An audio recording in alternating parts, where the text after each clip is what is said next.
Theme park lands have always amazed me. I find it cool that a already themed amusement park has sub-themes.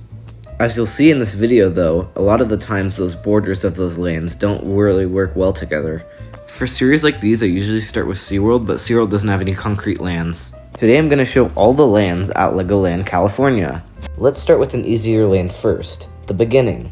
According to the map, Coast Rider is part of the Miniland land. As well as the fact that Sea Life and Lego Ninjago Land are the bordering other lands, and that this bridge is likely owned by Dino Valley, the borders look like this. To continue on to Dino Valley, its main borders are Sea Life, the Lego Movie World, and Coast Cruise, so its borders aren't hard to draw. Also, while we're at it, let's just do Sea Life.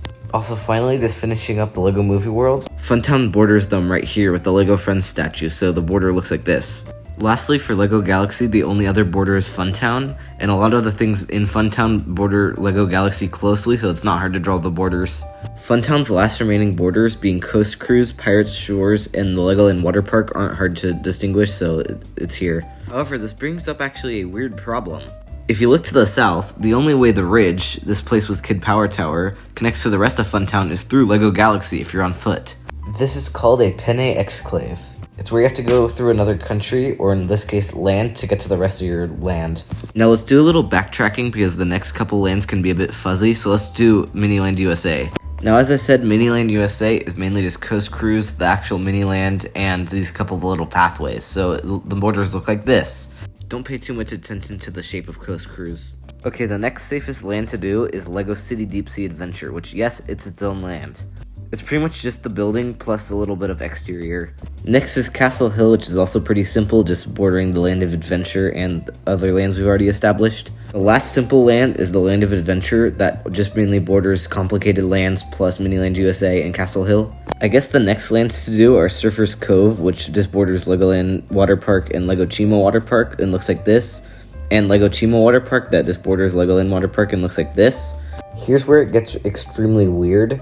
The next land I'll do is Hotels and Entertainment. It for sure includes both hotels, however it doesn't say if it includes the parking lot or the space between the hotels, but I will include them both just because no other lands include them. Now it's time for the annoying ones. Yay. Pirates Reef and Silken Sail are both disputed territory. Disputed territory is basically when two countries, or in this case lands, think they both own the same part. Because of this, Pirates Shores and Legoland Water Park's borders look like this. If we say this owns the Pirates Shores, it does look like this, and if we say it owns the Legoland Water Park, it looks like this. However, I think just saying it's disputed is best. The last two lands have the same problem, disputed territory. It used to be normal when Imagination Zone owned this area where the Lego Ninjago training camp is today, when it was Aquazone Wave Racers. However, now that it is the Lego Ninjago training camp, the walkway between the four things is disputed.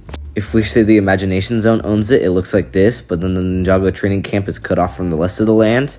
However, if we say the Lego Ninjago land owns it, then the Imagination Zone is split in half. Again, like I said, the easiest way is to just say it's disputed.